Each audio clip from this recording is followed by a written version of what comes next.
How goes it? This is Why So Religious. Started this a little bit early, but it should be okay. Just a few minutes. And I figured what I kind of talk about today is how I've had kind of a busy week or 10 days roughly of going on to other channels. And they were not liking me at all, bro. I'll tell you that right now. I've been muted, ejected, said that I had an agenda. Uh, the the when I was came on there, this one Muslim woman even was like, "Oh, don't let him speak." I was like, "No, I'm actually going to talk uh, about something that would go with you." And she's, "Oh, okay, that's fine. As long as it agrees with me, that's fine. I don't care." Now, what's funny about all this is I just kept constantly getting shut down, and academic screeching actually uh, did a video today, and he was talking about it, and a person mentioned, I've noticed that when Why So Religious goes on to a mostly Muslim panel or an all Muslim panel, they don't allow him to really speak, which is true, you know. Like it's just very true. They don't like it when I talk because I'm well versed in their religion, and it just infuriates them. Now I will make a couple of corrections because, as I said, I was getting talked over, I was getting muted, I was getting from all sides. People want me to just talk about me. People want this and that. So on reactionaries um uh live stream, I believe it was. No, it was Muslim Matters. They were talking about how does Islam affect your everyday life and the decisions you make. And what I wanted to bring up, well, I brought up how there's the fly hadith, right?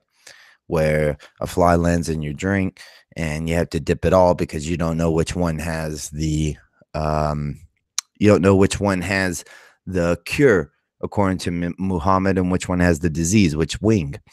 Now, and then I brought up the hadith about nothing makes water defiled or impure.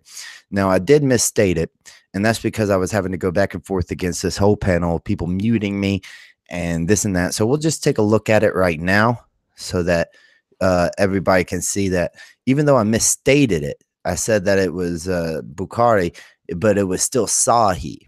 What happened was I just so happened to say the wrong thing because I was going against everybody at one time, and it wasn't that easy, you know.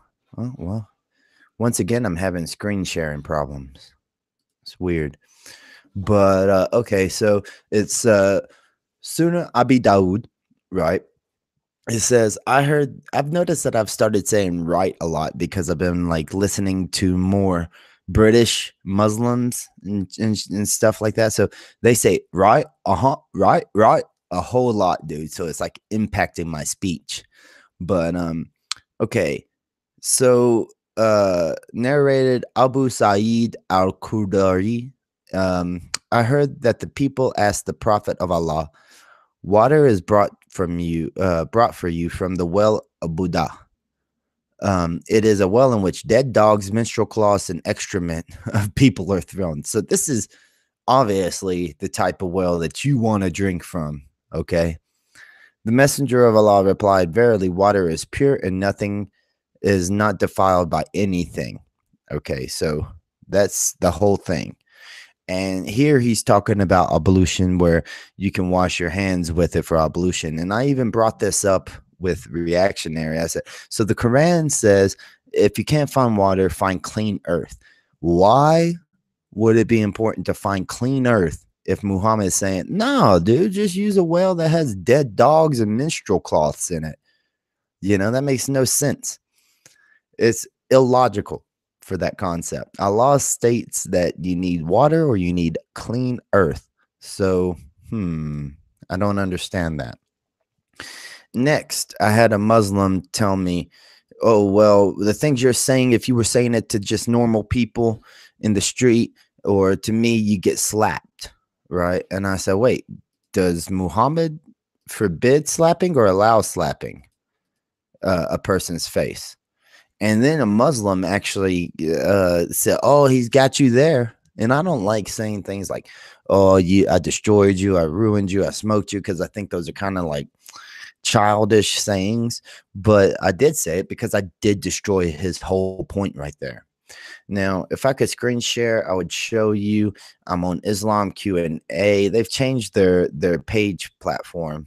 I don't know. It looks cleaner, but I like the old one better. And they're talking about boxing in general. And I'll just go to what it says here. Violating the sanctity of the face. Boxing is based on allowing punches to one's face opponent using the maximum force that one poses. Blows to the face earn points more than blows to any part of the body. This clearly goes against the teachings of the Prophet, as narrated by Abu Huraira. When any one of you fights, let him avoid the face. Okay, so that's pretty dead on right there. Al-Nawawi, the scholar said, it is forbidden to strike the face because it is soft. There you go. Forbidden. There's no gray area, it says on here. And we'll just go down to Al-Nawawi. Did not discuss the details of this prohibition. It is clear that it is haram.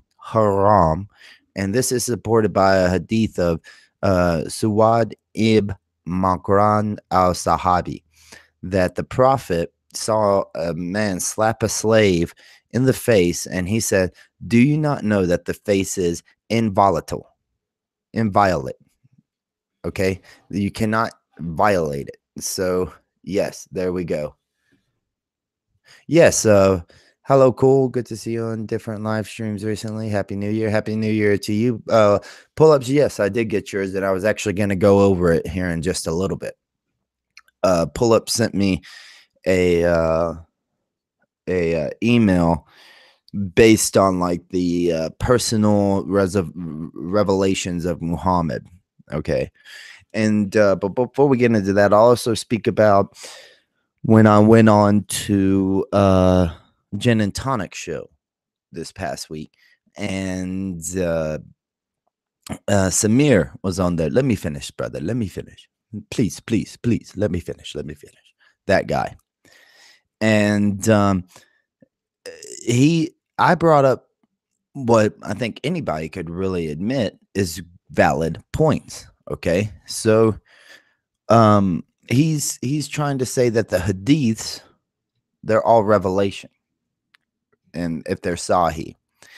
And one thing I did was pull up a hadith, and it says in it that when you die, angels come to your body, your grave, your soul, and they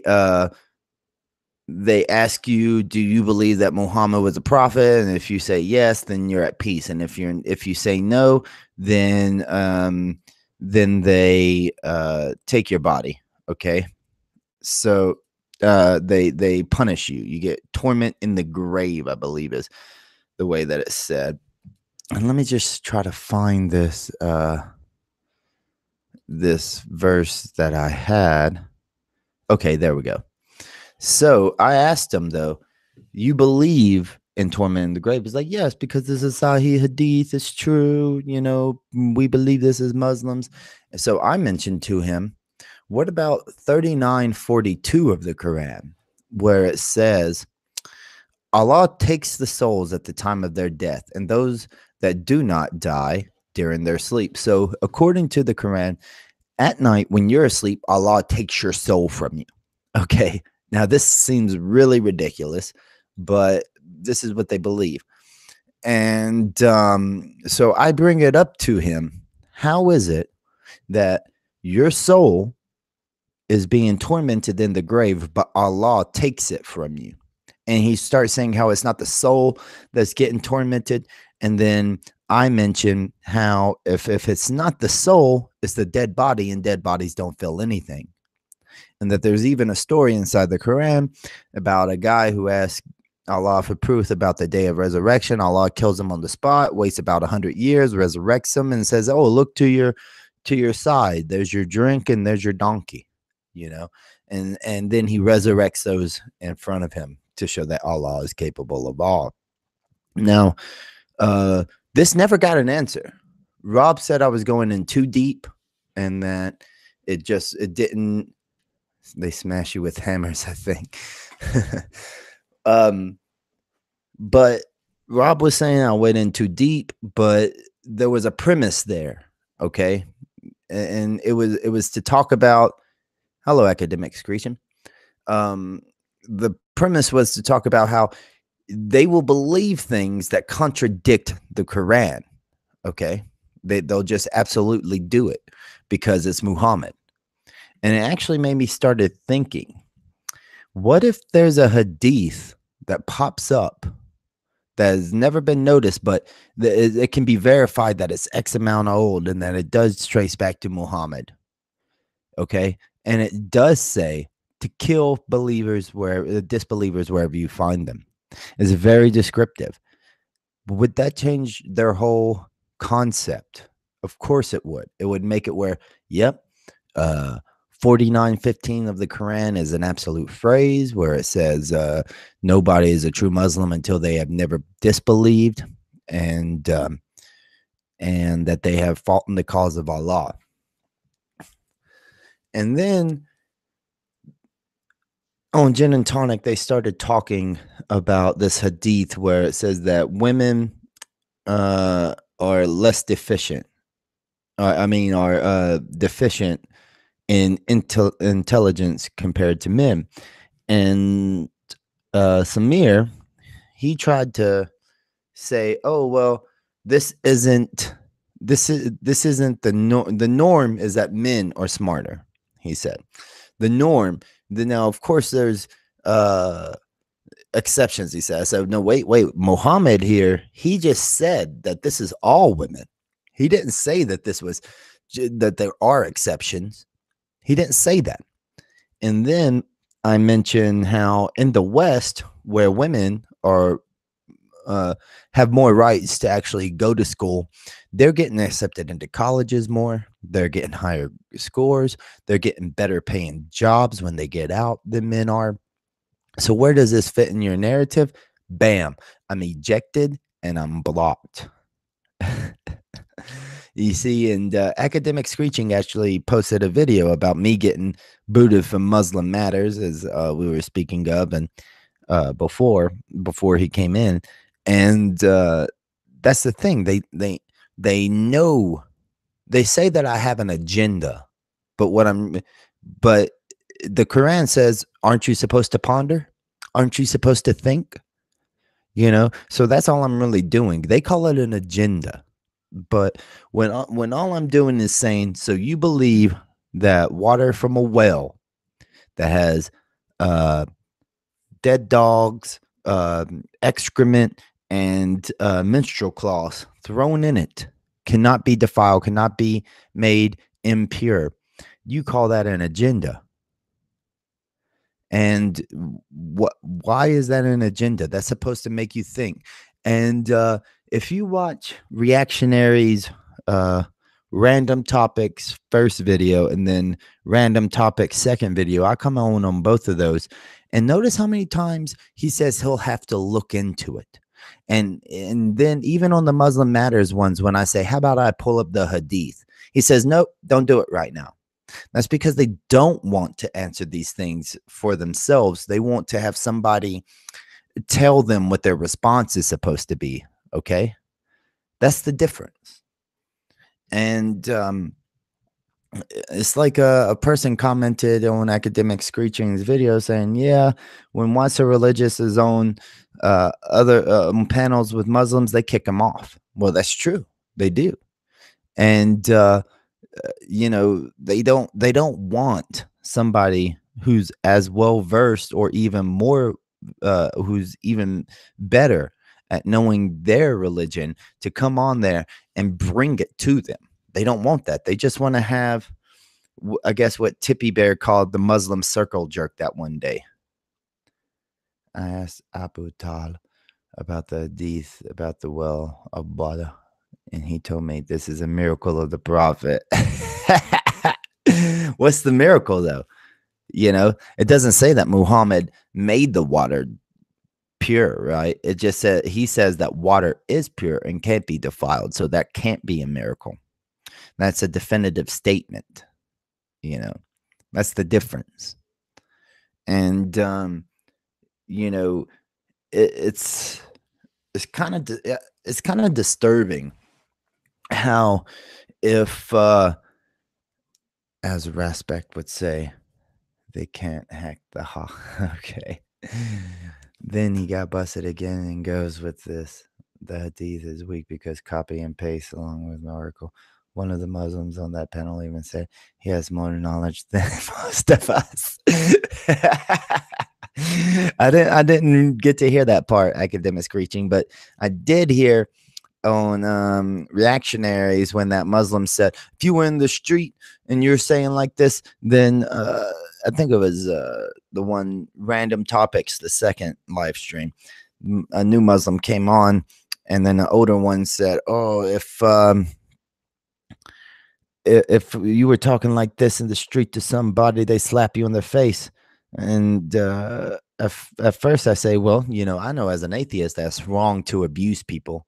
And then I switched it. I went with a different tactic. I went with his Islamic tactic. And I said, but Muhammad forbade hitting people in the face. And then there was that new coming Muslim who was like, oh, he got you there, bro. He got you. And that's when I was like, dude, you're destroyed. Just be quiet. I ruined you. You're trying to make me out to be the bad guy. You're talking about hitting people in the face, and Muhammad doesn't even allow that. You are the one who just got ruined, okay? Not me. All I did was just bring you the facts of it.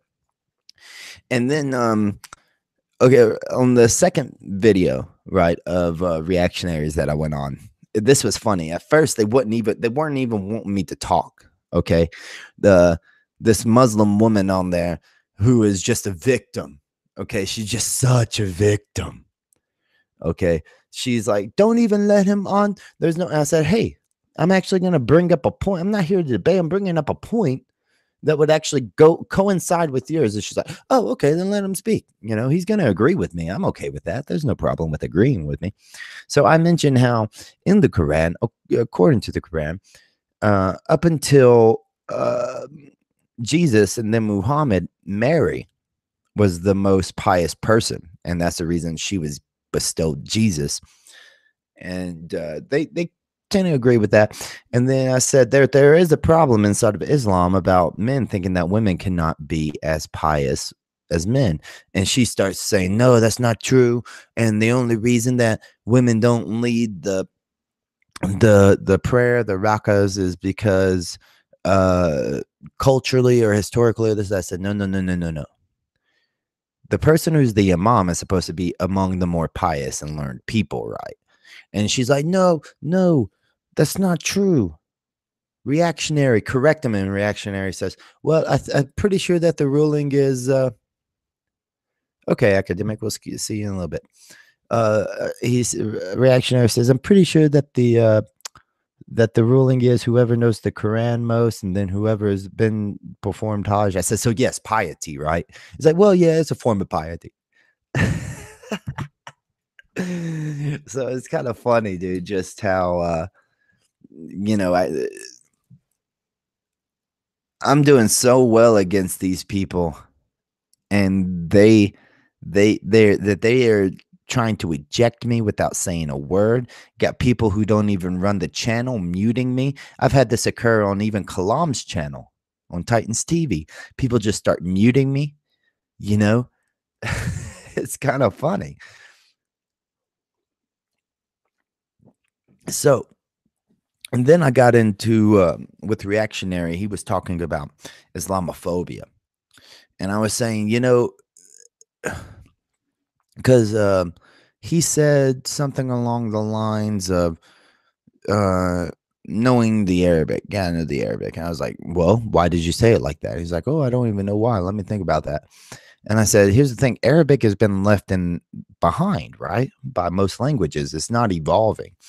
And I said, so I've watched videos that have been translated, and it's Arabic, Islamophobia, Arabic.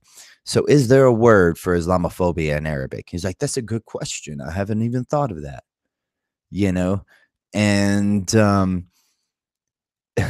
when then he's like, well, I guess you could say that it's enemies of Islam. And then he says the word in Arabic. And I said, well, here's the thing. That word didn't exist before Muhammad, right? And then it exists, what, 1400 years later? It's like, no, Muslims have always been saying uh enemies of Islam. And I started thinking about it later on. Just because I dislike or hate somebody or something, which is the definition of the most commonly used definition for Islamophobia, is a dislike or a hatred of Islam and its politics. I can hate somebody and we're not enemies. Okay. I can absolutely loathe the person, but that doesn't make us enemies. It just means I hate that person. But Islam defines that as enemies. So which one is the actual more phobic? Okay. Which one actually is the one that has a step beyond hatred of loathing? It would be his Arabic term, not this English term of Islamophobia, where Arabic can't even come up with their own Arabic term for it. Why so religious? I was reading a Richard Carrier article on Islam apologetics, and he thinks Islamic apologetics are as bad as Christian apologetics for 50 years. I'd actually probably agree with that. Maybe even worse. Yeah, I would have to say that Islamic apologetics are probably even worse. At least with Christian apologetics, the religion of Christianity is based off faith. Like that's the reason Jesus said, "Oh, ye of little faith." And I even caught Tippy Bear with that one before when she was like, "Oh, it's not faith, it's fact." I said, "No, Jesus didn't say, 'Oh, ye of little fact.'" Okay, he said, "Oh, ye of little faith," when he picked the guy out of the water.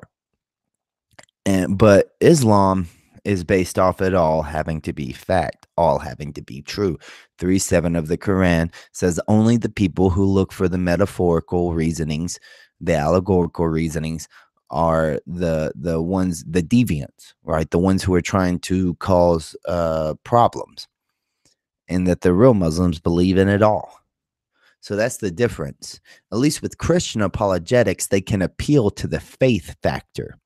As opposed to Islam, there is no faith factor. It's all real. It's all 100%. No way getting around it. Why so religious? At least Muslims don't do the whole presuppositional nonsense.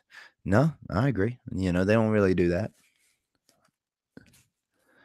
It's just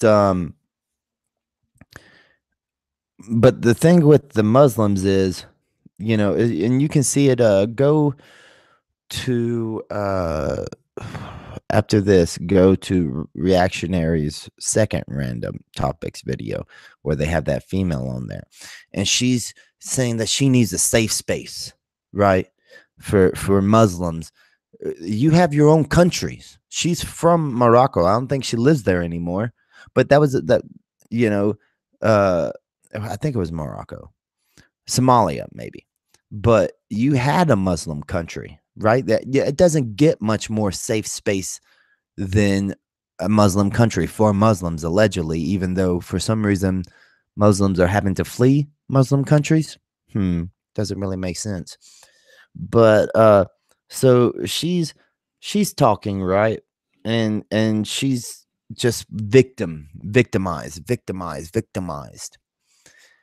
And I start thinking, so I wanted to say it out loud essentially, because she said, everywhere I go, because I'm a Muslim, I'm what did she say?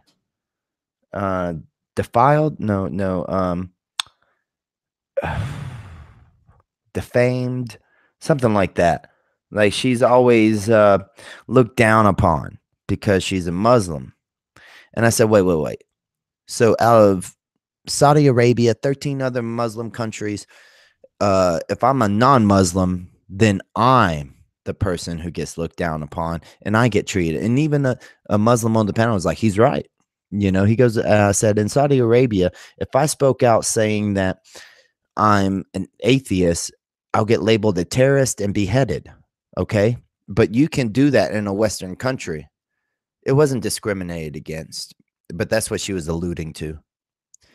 Um, and I said, but in a Western country, it's just people's personal thoughts, essentially, that make you feel like you're a lesser person because you're Muslim, this and that. But in 13 countries, there's laws, right, that make it where if you don't believe and you're vocal about it, then you are the villain. Okay. I think it was the word villainized or something. And she said, yeah, and I agree with it. So this is the hypocrisy here.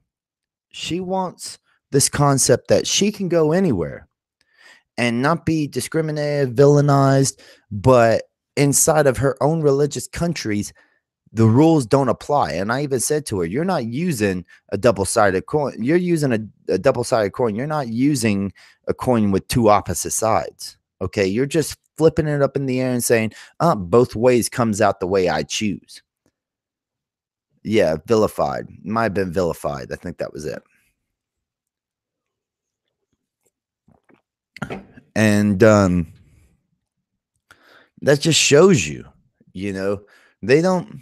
And then she starts talking about fear, how she lives in fear. Okay. And I said, so wait, if somehow the US becomes 51% Muslim and I have to worry about the Sharia being implemented, how is that not fear for me because of jizya and the three rules with it? And then everybody shit a brick. Okay. They start thinking, oh, what does he know about jizya? I don't want to talk. And even the reactionary say, I don't want to talk about jizya because that would be a whole show within itself. No, jizya is summed up in 20 seconds. Convert to Islam, pay the jizya, or be fought against. Plain and simple. Okay. You can go into the Quran, you can go into the Hadith. It's not this 3-hour long in-depth conversation. You can look up on Memory TV and it'll be a 20-second video of a sheikh or somebody just saying real simple, yeah, convert, pay or die. That's it, but they don't want to talk about that, and they don't want to ascribe other people's emotions to fear because they are the ones who have to live in fear, right?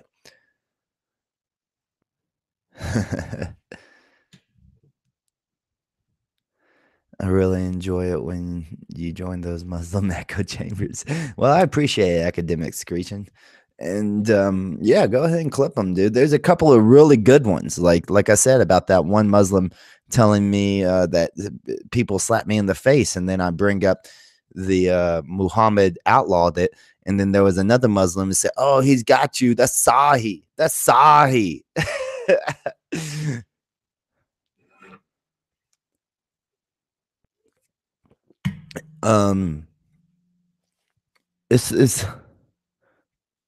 It's just sorry, my headset came unplugged. I can't hear myself. Okay, there we go. Now they just want to be the victim so much because our societies have put victims on this pedestal. And I mentioned this, and I got a lot of backlash in this one. Is this news video on YouTube? This isn't related to religion, but it makes the point that I'm getting at. This Parkland shooting event that happened a few months ago. They were calling all the students survivors. Okay, all of them. Even the ones that skipped class that day to go shopping at the mall, they're a survivor of the Parkland shooting. Okay. And I just mentioned, so if I live in a town where a tornado comes through, destroys, 3 houses of families out of a whole town, am I a survivor of the tornado? Nobody wants to accept that view. Okay. No, why is somebody who was already who was in the gym, and the guy who was shooting was 1,000 yards away shooting people? Why is that person a victim? Now they might be a victim because they lost their friends, right? They lost somebody that they knew actually got killed, or the trauma of having to run out of the building scared. But that doesn't make you a shooting victim. Okay. Notice how it used to be they were a victim of a shooting, and now it's just that they're a victim. It's not, and the shooting is less important than them actually being a victim, in my opinion.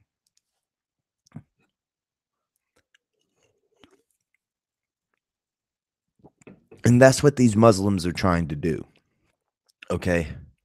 Everything, just because you don't want Sharia, you're an Islamophobe. Okay. They don't have a word for it in Arabic, but you sure as shit, that's what you are. They don't, they don't.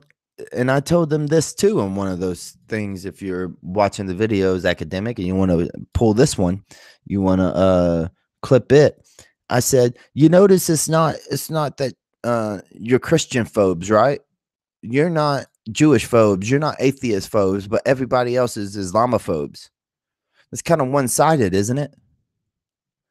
It's you can say and do whatever you want, right? Because Allah says that these people are the worst of creatures and his eternal perfect word.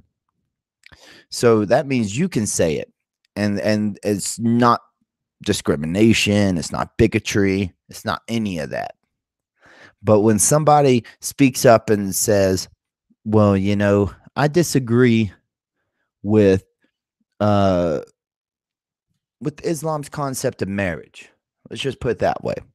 Because that was brought up on the panel. He's like, oh, you got all these people who are out there practicing incest. I said, well, Islam allows incest, but you don't consider it incest. And then that's when 3 more Muslims just start talking over me. Oh, he doesn't understand. I said, no, wait. Your cousin, first cousin, and you share common DNA. Okay? That's incest.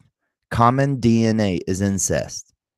That's the reason countries or states or countries or whatever you want to say have rules about second or third cousins, because the DNA traces are not there. They're not prominent. They don't have the genetic ramifications of close inbreeding, incest.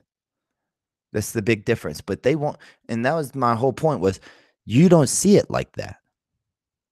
And then they're talking about agendas. And I asked this guy, I said, do you believe that everybody has an agenda? And he flips out saying that, oh, this is him and his agenda. And then the Muslim was like, no, that's a fair question. And they say, oh, it's like Tommy Robertson. He has an agenda. I said, well, here's the thing. And Tommy Robinson, they're saying, Tommy Robinson's lying. He's spreading evil, this and that. I said, according to his eyes, he's not doing what you're saying he's doing. Okay. According to the vast majority of people on the planet who do not subscribe to your concept, your worldview, they aren't spreading evil. Okay. They're not lying. They're telling the truth. Whether you want to accept it or not, that's your dilemma. You know, it's a form of cognitive dissonance that you're willing to sit here and say, oh, I need a safe space. Everywhere in the West, I'm vilified. I'm treated like a terrorist. And then when somebody mentions, well, if I go to an Islamic country, I'm technically labeled a terrorist for being atheist. And they say, oh, well, you should be. What are you talking about? How dare you even question this Islamic theocracy with your Western ideals? Oh, really? Then why are you in the West? Just blah, blah, blah, blah, blah, blah. Yeah, okay, there you go. No, I'm not talking about Jews. I mean, I could talk about Jews. Or how I get into it with Aziz, right? I got into it with Aziz pretty hardcore the other day, and I triggered him bad when he called me a Zionist. I said, Allah is the biggest Zionist, right? Allah controls all, He wills all, He created Israel. And then he tries to come back with, yeah, He's destroyed it 2 times. I say, yeah, but now He's built it up again, and He's made it more powerful than it's ever been, and it's conquering Muslims to the point where all they're doing is complaining and asking for handouts. Oh, dude, he tripped on me, man. He was like, you think you backed me in a corner with this childish shit? I triggered him. Aziz is a guy who used to come on to my other channel, and he used to go on to he was actually on Gin and Tonic this past week, but for the most part he tries to stay away from it now because I feel like he kind of realized that he got embarrassed a few times for because he comes off as like pseudo intellectual, very, very, I don't want to say pompous, but that's what it can come off as. And he'll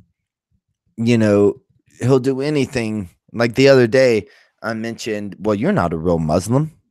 And he says, yeah. I said, no, 49:15 of the Quran says that you have to wage jihad in the cause of Allah.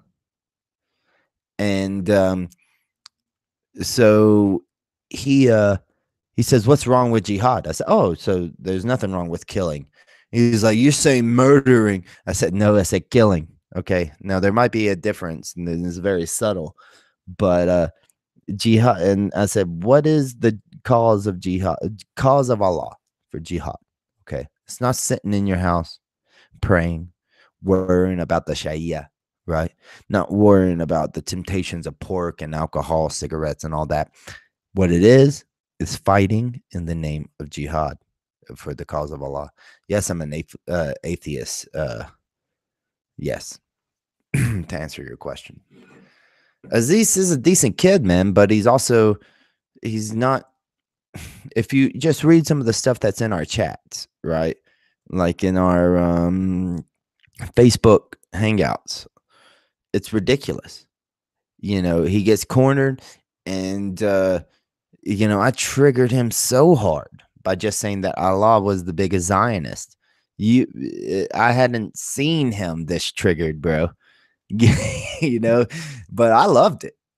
And actually, what's funny about that is on Reactionary's channel the other night, he said, y'all are trying to trigger Why So Religious. I was like, dude, I don't get triggered, but he actually called out his panel saying, yeah, they're trying to trigger him. So that was kind of funny. And so I've had a busy few live streams that weren't my own live streams, but I feel like I did well. I misspoke a couple of times, but that's because if you go back and watch the videos, I'm getting muted constantly. Okay. And I'm having to retrace my thoughts of what I just said. I'm getting spoke over by 3 or 4 Muslims. I'm getting Muslims asking me about my beliefs, about my past, instead of focusing on what the topic is. They're wanting to change it. you know. I'm getting ejected and then blocked from these channels. Okay. They're doing this just because they can't handle what I'm talking about. They can't, as a theological debate, they cannot keep up. And that's the reason they always say that they need the scholars. It's just like when I went to my zone reactionaries, and he and I were discussing something, and I said, wait, the Quran says it's Allah. Muted and machine gunned with bullshit. So on and this would actually probably be a pretty good clip, academic. So I asked him about, because he mentions the scholars, and I say, wait. Allah's the one who says that he bestows knowledge. Okay. So just so somebody learns Arabic, goes to college, goes to Al-Azhar and studies and gets this clarification from some other Muslims clarification, that doesn't mean that Allah has bestowed knowledge on them. You don't know that. And that's what I was pushing back on him. Like, you're following these scholars, but you don't even know if Allah has blessed them with knowledge, or if he is misguiding them, because it says in the Quran, Allah guides whom he chooses. It doesn't say that you'll know who Allah guides to the correct path or not. It says that he guides whom he chooses, and that he is the best of planners / the best of schemers. And that should show you the problem with Arabic. They don't even know if the word scheme or plan is different. Right? I see translations where it's 50-50. The word is plan, or the word is planner, or the word is schemer. Those are different. I mean, yeah, they both have the same concept, but we know that if somebody is scheming something, then that's not a positive, right? It's only a positive if it's Allah's attribute. But if somebody called me a schemer, right, I'd be the person in the wrong. If a Muslim calls me a schemer, I guess next time they're like, oh, he's just scheming. I guess I should say, well, then I guess I'm up there with Allah, right? He's like the best of them. I mean, shit. If you're comparing me to Allah, I appreciate it, man. I really do. Yes, and Allah is the best of deceivers. That's true too. These are all translations, so they can't be trusted. Can't trust a translation. Everybody knows that Arabic's creating all the modern tech words, all the modern scientific terminologies, that they're creating all the medical advances in Arabic, and then it's being translated. Oh, I'm wrong. It's Western worlds, English, that's creating words, right? That's actually developing medical sciences and processes and procedures and advancing the world, and is able to be translated. No problem. Okay? No problem on that end. But when it comes down to one book, okay, there's a big problem with translations. It's rather ridiculous, man. I go on these channels, and they even claimed on Muslim Matters, they said, he's just here to try to promote Happy New Year, Tim. He's just here, he's trying to promote his channel. I said, why would I come on to a Muslim channel, a strictly Muslim channel, to promote my atheist channel? I have 198 viewers. You have 52, bro. Like, a couple of them obviously are people who are already subscribed to my channel. What do I have to gain from coming on to a Muslim channel and trying to gain subscribers? That makes no sense. It's not like that's like saying David Wood went on to Apostate Prophet's channel to gain subscribers. When in actuality, it would be the opposite way around, right? It would be Apostate Prophet had David Wood on his channel for various reasons. you know, of course, but one would be because it could grow his channel. It could make his channel bigger. What's the number of people who were subscribed to Apostate Prophets channel that isn't subscribed to Act 17 Apologetics? Are you following the debate being had at the moment in regards of the meaning of commit? I haven't been watching it. I do have the book. I did buy it. Would cost me like $40 to buy the book that what's his name?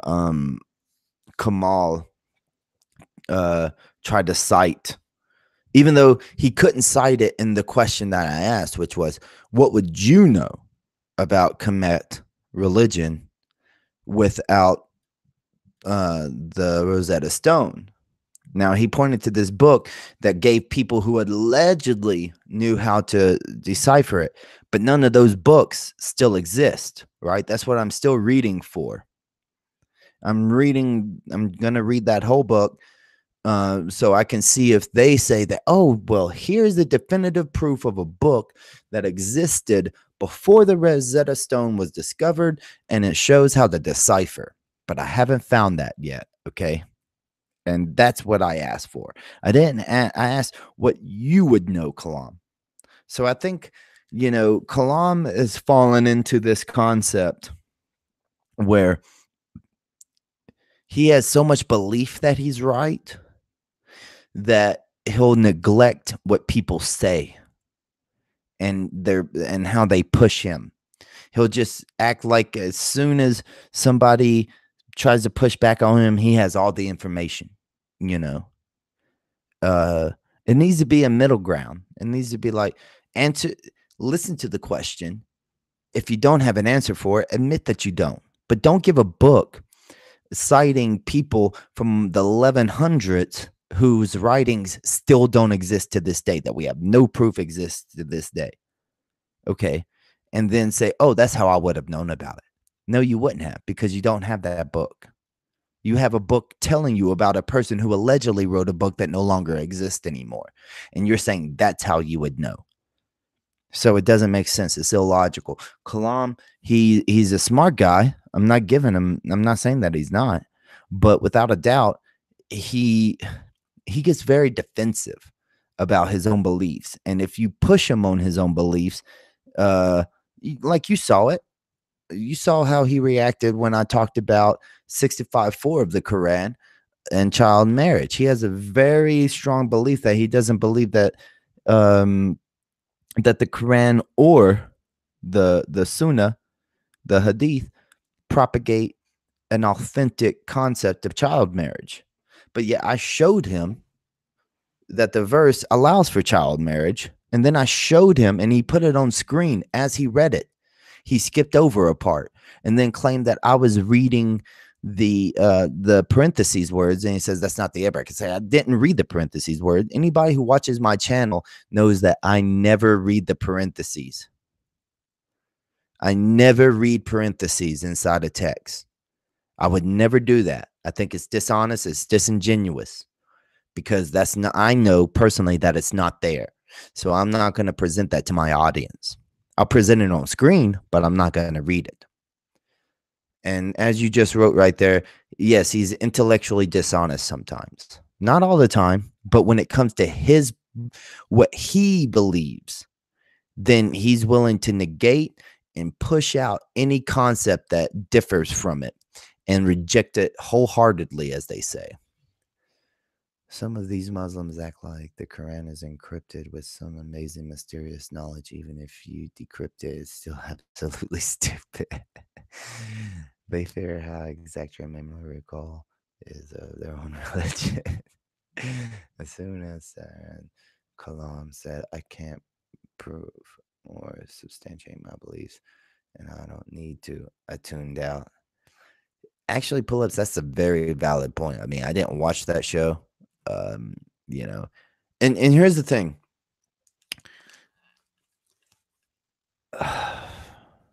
Because I like the channel, right? I like Titans TV in general, and I like Kalam in general, but he doesn't. It doesn't feel like he controls anything on that channel. Sometimes, like, you look at the chat. It's all anti-white, pro-black, just fucking blame white people for everything. Right? I mean, you have to admit that.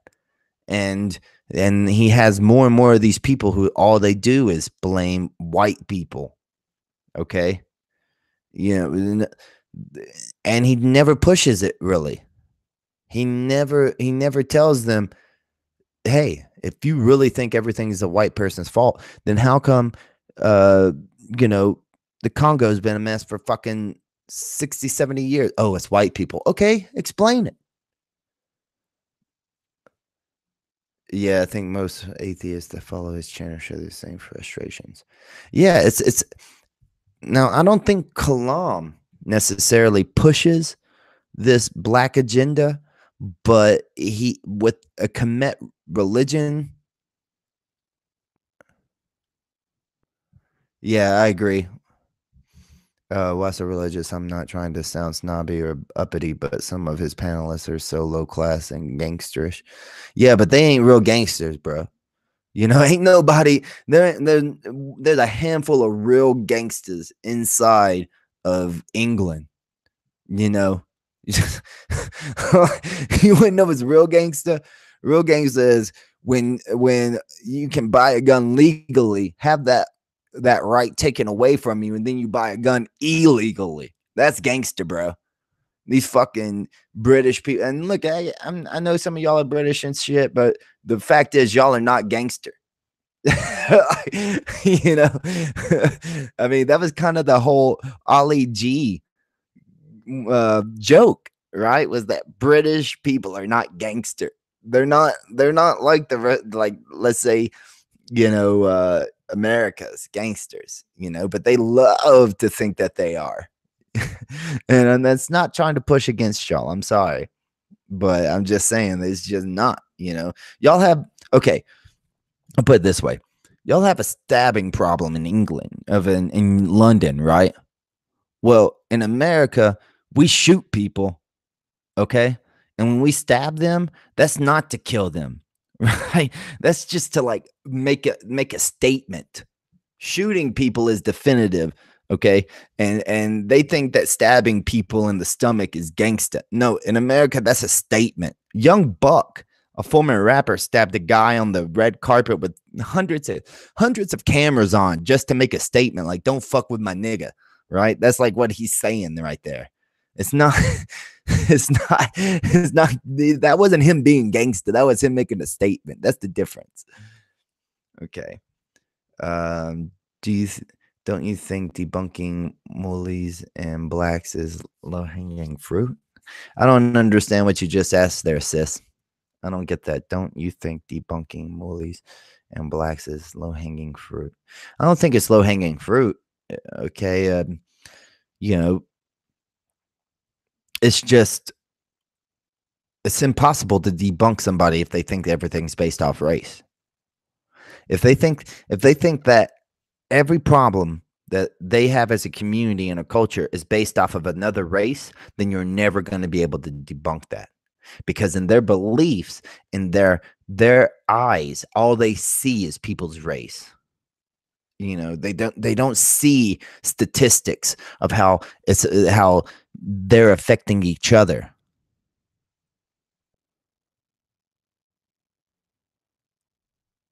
Oh, I don't know. I don't know that. Moolies, I don't know that. Not that I know of. Let's see here. Do y'all call it mollies then? Mulis, mollies? Like mule or muleys? I read it as mollies. Sorry. I don't know things from that side of the pond, how y'all always talk. Yeah, from Muslims. Yeah, I figure it was Muslims. Okay. Let's see. I've heard they're doing asset attacks a lot more in London now. Yeah. Iconoclast did a video last year. It's been about a year, showing that the uh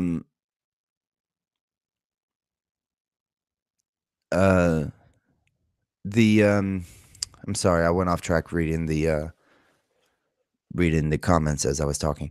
As far as the acid attacks, yeah, in London, the acid attacks have gone up immensely. And Iconoclast, if y'all follow him, he did a video. It's probably been a year, and surprisingly enough, it's from the Bangladeshi quarter of London. Who would have thought, right? Who would have fucking thought? This is New Yorker talk. I lived outside of New York in New Jersey for about 5, 7 years, something like that. It's a shithole. I hate it. I hate New Jersey and I hate fucking New York, man.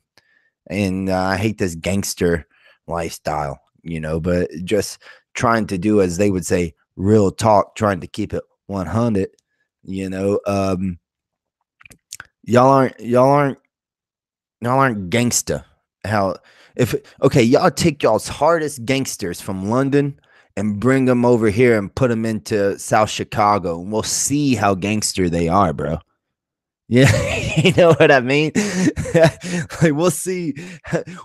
You bring the toughest gangsters that you ever grew up with or know about in England, and you bring them to the place right outside of where I lived for a while in Nashville called the Nations. Okay, you got blacks, fucking every type of Latinos, and maybe 4 or 5% white people. Okay, so you're not gonna get the same shit. It's not gonna be, yeah, Chirac. That's real gangster. Since when has London changed their name to be a gangster name and be proud of it? Chirac is like people are proud of it. You hear them all the time. Nigga, I'm from Chirac. They don't even call it Chicago anymore. And nigga, I'm from Chirac. And that's like a definitive, like, proud statement. Shit. What's the hardest name that y'all have for London? Like T-Town or some shit?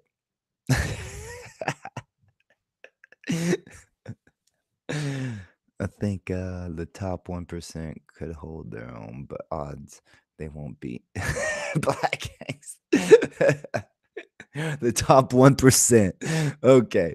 Well, the top 1% is still about 10% of our black communities inside of America.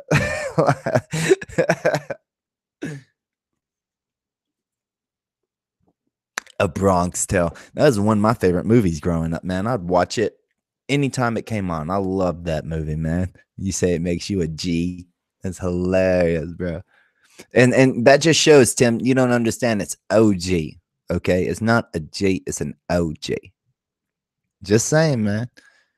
I mean, yeah, allegedly you have to be a G before you're an OG, but that's the reason you make your bones, right? That's the reason you move up, you do dirt. Okay, you're a G. What makes you a G is when you sell weed, and then when you move up to crack, you're an OG. Gotcha. You get it? Just tell you how it is, man. But to talk about what we were talking about, it's just like Kalam and his whole channel has turned to this black power movement thing. It's like I wouldn't even say it's black power, right? Because they're not empowering black people. It's black victimization. They're not trying to teach each other how to empower. Like if they want to try to teach each other how to empower, they would say, support your families, be a working household, stay off of benefits, be there for your kids' lives, right? But they're not promoting that on a daily basis. Okay, the Muslims are, but when you talk about these issues about black on black violence versus white on white or Asian on Asian and all these other things, they're just gonna try to shift the blame onto other people. And that's the reason I kind of been staying away from Kalam's channel. It's just, if if I allowed white people to come on to my channel and just constantly blame black people for them losing their jobs, for the constant murder rate, which statistically would be validated. But if I allowed white people to just hang out in my chat and blame black people for everything, YouTube would have a shit a brick, man. And nobody would want to come onto my channel, you know. But because it's a black person supporting black people doing it, it's fine. And I just see the hypocrisy in it. I'm kind of tired of it. And as you said, sometimes Kalam is a little intellectually dishonest, and it makes it seem where you don't even want to discuss it. They won't even address the crime rates without mentioning white supremacy. Yeah, white power structures. You know, and does anybody on here watch Earthling Carl's channel? I don't know if y'all subscribe to him or not. I love that channel. Okay, he pretty much just records LBC and then commentates on it. Yeah, Earthling Carl and I, you know, pretty good, you know, like we Twitter each other comments and stuff back and forth on our channels, you know. And I wrote today or yesterday when they were talking about the immigration, right, from all these third world countries. Well, I said, let them keep coming. And then white people move to their countries. I'll address that in a moment, academic. But let him, can you link his channel? Hold on. But so today he had another video about the migrants or whatever. And I wrote on there, let them all come. Let every person from these third world shithole country nations who want to come. And then all the white people leave the white countries and go build up these African nations that no longer have African people, and see how long these white nations last, and then until the cycle starts again. Okay. And you know, that got actually quite a few likes. And the reason is because what I'm doing is I'm talking about showing the way that it tends to be. Okay. Okay. Copy.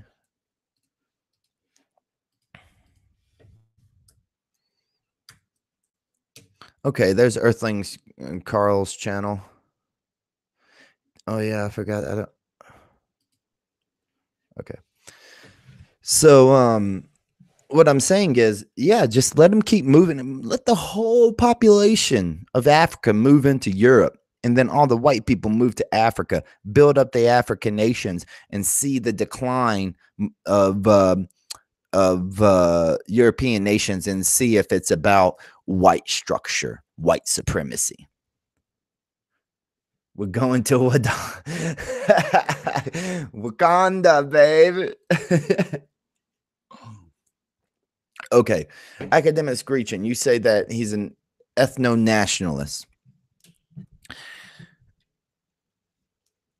In some ways, you're right.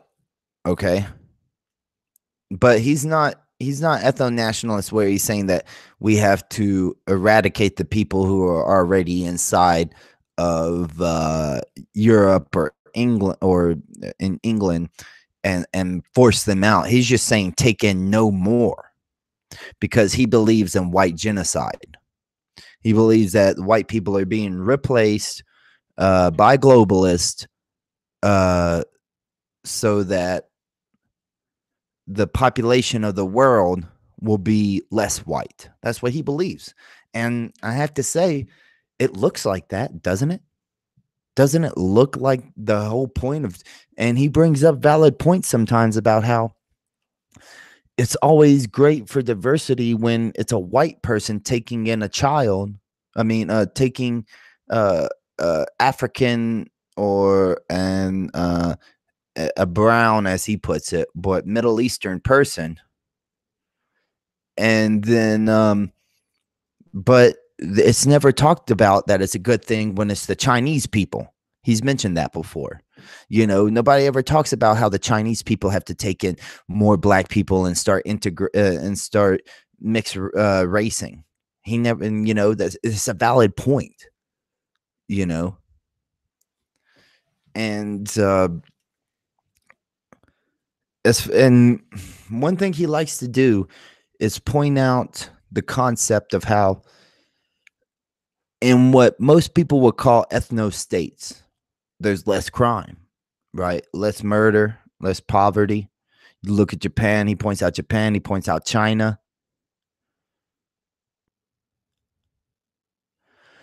I don't agree with him that it's a Jewish conspiracy, right? And he doesn't even think of it as a Jewish conspiracy. Uh, he just mentions that it tends to be the Jews who push this. I've never heard him say about how it's a Jewish conspiracy, but I have heard him talk about how uh it's it's that it just tends to be leftist Jews, commie leftist Jews, as he puts it. But a better point is why whites have horrible birth rates. I brought that up in a video. Uh, the world has been on a birth rate decline for about 50 years now. Overall, every country is in the negatives of where they used to be on birth rates. And a big thing that I made in the video and I talked about was that's exactly the same time as this feminist movement, and that women started deciding that to them it was more important to have careers, to be equal to men, and all that. And it's that has to have a huge role in it, right? And also, white people are the ones who are using contraceptives. Yes, modern societies do seem to have lower birth rates, but you'd have to admit white people tend to use contraceptives more, just like atheists tend to use contraceptives more than religious people. And I should in one of my videos, you can find it on my main channel.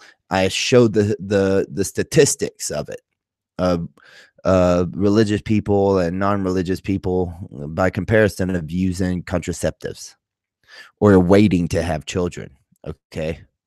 And another difference would be is just like an X-17 apologetic says, when you take away the women's rights to have any say about their own bodies or whatever, and at a young age all they ever have to look forward to, quote unquote, look forward to, is marriage and pregnancy. That's the difference. You see that across third world countries constantly. More jobs are being mechanized, so why would you want to increase populations in the future?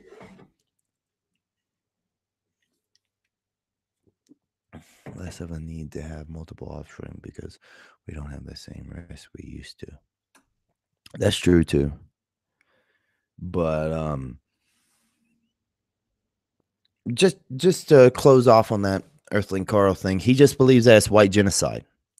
And I don't believe it's economics. I think it was academic who says that it's about economics. I disagree, man. It's more about forcing change, right? If you're on the extreme of any ideology, you want to force it on people. And European Union started out as an economic an economic way to battle the US. Okay. Because if the US was just crushing other economies and crushing their currencies, so the EU formed together to try to form a currency and economics that that could battle the US. Now, what it did with that was take on even more leftist concepts. And white guilt, you're saying that, yeah, that's true. That's part of it, white guilt. But it's to the point that, okay, if you know anything about communism, okay, which is the left, right? It's essentially the antithesis of everything that has ever been before it. And one of those antitheses would be a race, because you even have such things as Kalam, who says that he doesn't believe that race exists. Now, there's studies that show that it does. There's DNA that proves, but he's not going to accept that. Why? Because he believes that it's okay for more and more black people, more and more Caribbeans, more and more brown people to come into England, into Europe, and to change its culture and its makeup of its people. You know, it's kind of like I'm married to a Chinese Asian woman, okay? And we just found out that we're pregnant on Christmas. We took the test and we found out that we're having a baby. Now, of course, I want our baby to later grow up and marry and have children with a white person.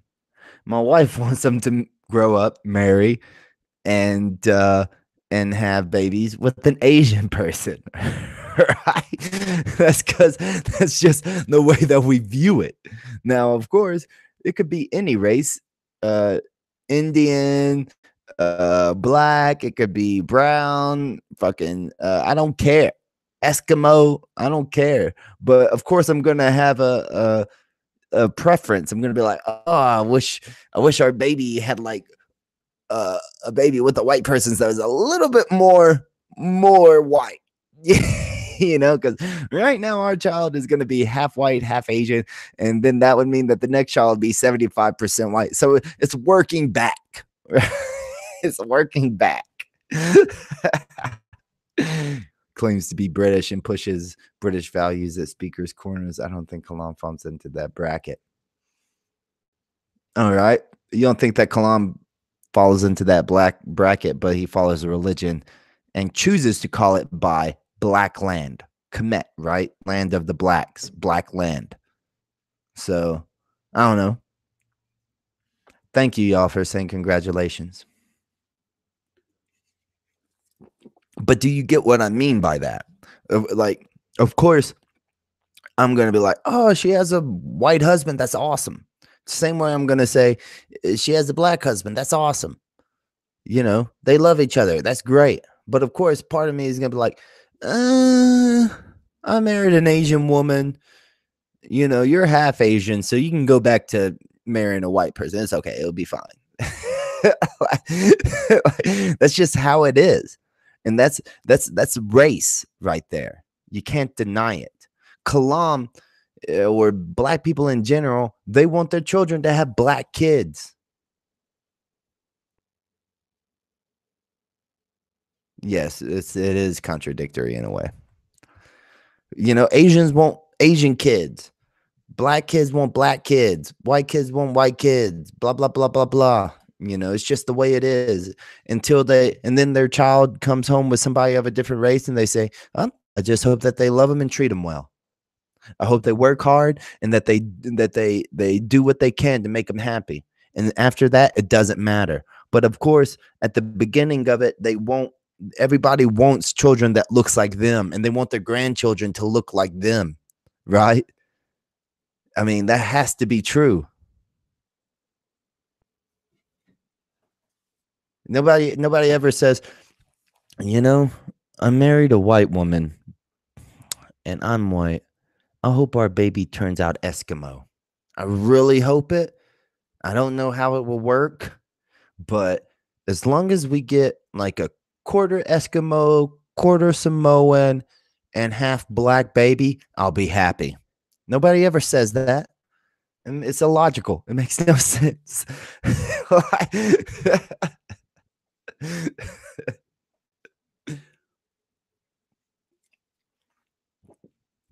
All right. I think I might end this, y'all. If y'all want to type in any comments for the next couple of moments, and pull ups. I'm sorry we didn't get to your email today. We'll get to it next time. I promise. I am gonna start doing more live streams, but it was the holiday season, as they say. So you know, just getting things together. I don't live near my family, but we talked more and trying to make friends at the places that I live at now, and you know, just trying to do outside life things and then go into other channels and still researching for various things to make videos about. So, you know, I apologize for not live streaming as much as I should have. I'll put it that way. So, if anybody has anything y'all want to say or talk about real quick, we'll cover it for the next few minutes. Another email and update what I wrote. Well, you don't have to. Honestly, your email was very concise, bro. It was really good. I gotta say, like, I was able to skim read it, and to some people, they and this isn't me trying to be pompous or arrogant. They read it and it would take them a little bit longer. But to me, because I already know a lot of stuff that you wrote, I was able to just read it. No, I didn't find any issues with it, dude. It was dead on. A lot of it was dead on. What do you think of reactionary streams? You had him pretty shook. I spoke about that a little bit in the beginning, Tim. So when this is over, if you want to watch it, but I'll cover it right here. Yeah, I did have him shook, you know, because for one, he couldn't answer why. One day he couldn't answer why he was talking that he needed to know Arabic. I asked him for that reason, and then his whole claim was that it's more spiritual in Arabic. And I said, so are you saying that the Quran in paradise, Allah's is in Arabic? Do you know that? Can you prove that? Which one is it? And just questions like that, you know. I did have him shook a couple of times. You know, if you go back over the 2 live streams or 3 live streams that I spoke with him, I think 2 times he asked me not to pull up hadiths that I mentioned I would pull up and show him so that he could tell that they were Sahih and that they contradicted what he was saying. He didn't want that. He said that he would look into it. Okay, there you go. Another time, and this isn't saying anything really bad about him because he's the only one that actually did treat me with, you know, some common courtesy and decency out of all the Muslims. He's the one who would tell them not to mute me. You know, he would say that I'm there to hold the discussion and that everybody has the right to actually hold a dialogue. So I'll give him credit for that. And then when I talk about Islamophobia, he couldn't even say that Islam, he had to agree with me that Islam didn't have a word for Islamophobia, but people will say Arabic, Arabic, Arabic, Islamophobia, Arabic, Arabic, Arabic, and I'm supposed to take it seriously. That makes no sense. You know, if it was such a big problem across the world, then why doesn't Arabic have a word for it? Is kind of my point. You know, yeah, I had him shook, dude. I do get Muslims shook. You know, I got Samir shook on what was it? On Gin and Tonic show. I got him shook when I pointed out that Allah takes souls after the death, it says in the Quran. And it even says it takes your soul at night, but you believe in punishment in the grave, right? How is that happening? The body's dead, it can't feel anything. And he says, "Oh, it's not the soul's being punished." Then what is it? It makes no sense. I didn't watch that yet, but I know how it goes with Muslims live streams. They don't let you talk at all. Yeah, dude. You notice that they'll let like Takia Watch talk and all, and Y'all have mentioned, and I wrote on one of Tikio Watch's videos that I had some people tell me that we should collaborate, whatever. He still hasn't responded to me, but they'll let him respond. They'll let him talk, but they just don't let me do anything, dude. I don't know. They say I have an agenda. I don't know. I thought that everybody kind of has an agenda, but whatever. Saracen once said Arabic at Muhammad's time was at its literal pinnacle. Funny how in Arabic there is no.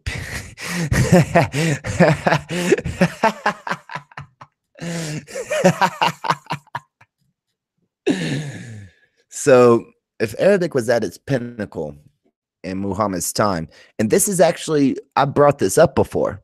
That's why Arabic isn't, just Google new Arabic words. Just do it. Now, Google new English words, okay? New Spanish words created every year. Just type in the year. See what you get, okay?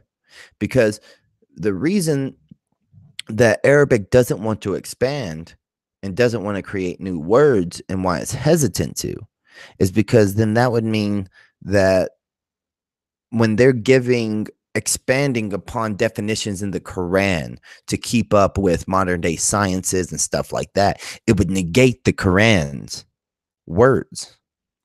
I don't know if y'all want a video about that. I could cover that again, but it's the concept that if Arabic keeps a limited vocabulary, then that means all the other words that the other languages are creating, whether it be scientifically, medically, mathematically, yada, yada, they get pushed into a word that's already in Arabic and it's already in the Quran. So which means that the Quran can expound upon itself without expounding upon Arabic. Does that make sense to y'all? Do you get what I'm getting at by saying that? Because it's kind of like I guess with like Tippy Bear's problem with new translations, right? She prefers translations of of the King James version, which was like in the 1500s. Okay, it's a version that is outdated by common usages of words, because we have better words and ways to understand things. But she hates that. She hates the concept, and so do Muslims, of bringing in new words and new understandings of the religion. Now, if you take words from words and add them into the meaning of a word that's inside of the book already, then that's acceptable, because then that means that you can expound upon the faith, the explanation, the apologetics a lot easier than somebody saying, oh, but we have this other word that could have been implemented instead and it'd be better. Kind of like, okay, I'll put it this way. I mentioned to this one person, the word scholar is not in the Quran. And he said, oh, yes, it is. And then he gave me the word, right? Well, the word is actually knower. Okay. And then I asked him, so, because it does say in the Quran, Allah is the best of knowers. And I said, so are you saying that Allah is the best of scholars? And he says, no, there's a different meaning of it. I said, but it's the same word. Okay. But you're not willing to attribute scholar, which is like a human concept, a human development and academia and acceptance, but you're willing to say knower. That's what I was getting at, of pull-ups, and I think that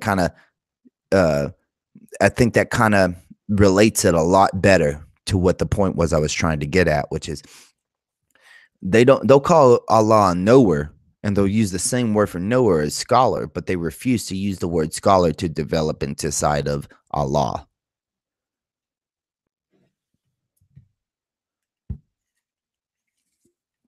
If you keep the language primitive, but just keep adding on to the definitions of a word, then you'll have people like Zakir Naik who can make honest claims as far as Arabic. Okay, he can make honest claims that this word is what this means because there is no other word for Arabic for that word. Okay, he can do that. They play with the words in the translations. Yep. Yep. That's essentially it. They neglect words so that the translations uh, can be expounded upon, so that they can say, "Oh no, this word has 50 different meanings." You know, actually, Tim, it's not painting themselves into a corner. It's actually uh, it's actually expanding the foundation of the house, right? Because if you have one word and it has one meaning, but you're not willing to create a new word because somebody comes up with another word that's similar but has a little bit of a different meaning, then you can make a bigger square for the foundation of the house based off that word by just implementing it into that word in Arabic. So instead of creating a new word, you just gave it a new meaning. You gave it like when you go to a dictionary and it says a one or a two or a three or four. What you did was you just gave it 50 different fucking meanings. And there was this one time when Douglas Murray and uh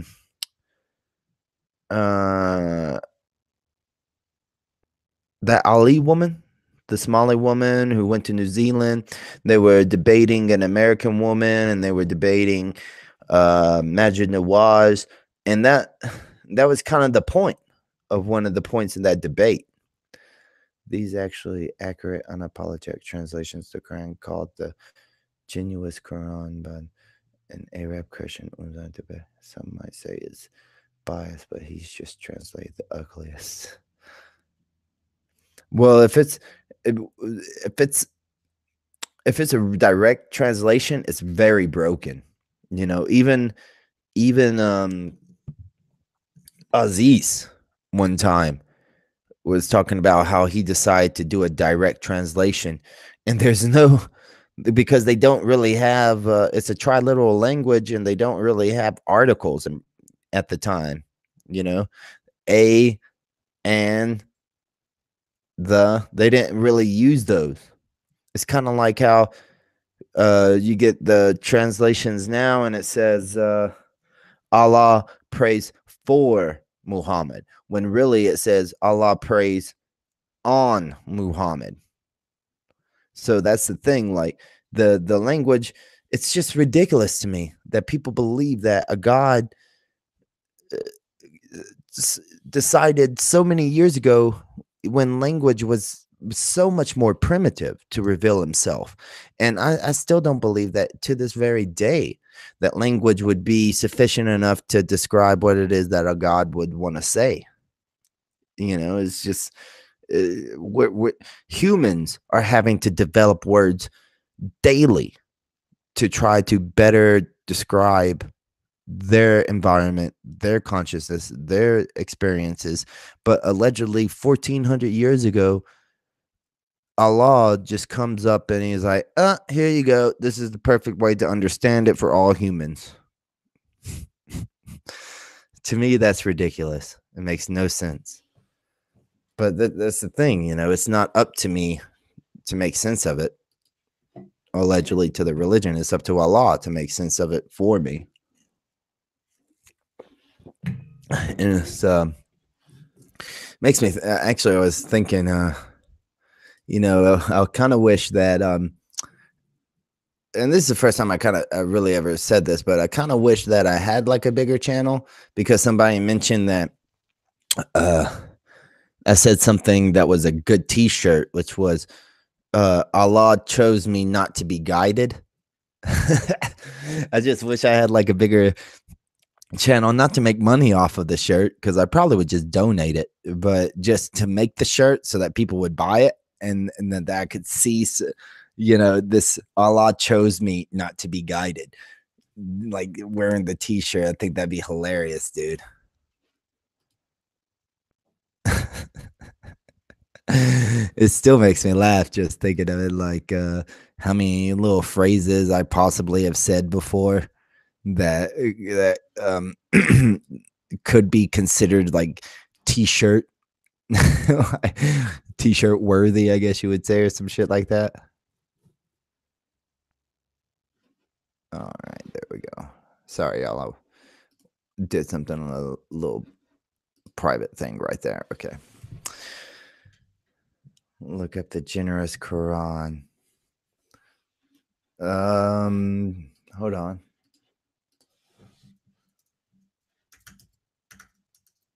Honestly, I don't want to spend money on another Quran, man. If he knew how much money I've spent on Qurans, it's fucking ridiculous, bro. But it's on Amazon. We'll see if it's a Kindle cheap, a cheap Kindle, I might do it. It's not on Kindle. A fucking $20 Quran, man. Just so they can say that, oh, he's not. Oh, I also thought of this, and y'all might think it's interesting. So, Muslim Matters, I went on there and I was like talking to them about how y'all are calling these people ex-Muslims, as they're saying they weren't real Muslims, but your faith, Muhammad said that everybody's born Muslim. And so then that means you can't say that they weren't real Muslims. And they tried to give some apologetics, right? And I didn't think of this, but I started scrolling down Muslim Matters channel, and he had a video of reverts. Now, just think of this hypocrisy, okay, if you will, of we believe that you're. This really takes some time to spit out because it's a hard one to follow. If you're a Muslim and you say, we believe all people are born Muslim, but if you leave Islam, you were never really Muslim. But if you revert to Islam, then that means you were Muslim before when you were born, and then that you left Islam.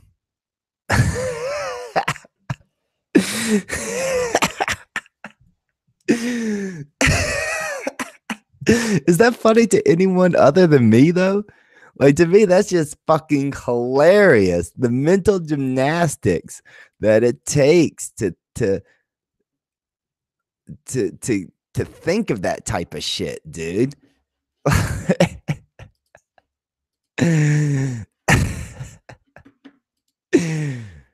Oh fuck, because we would say that they converted, but Muslims, oh, they're a revert.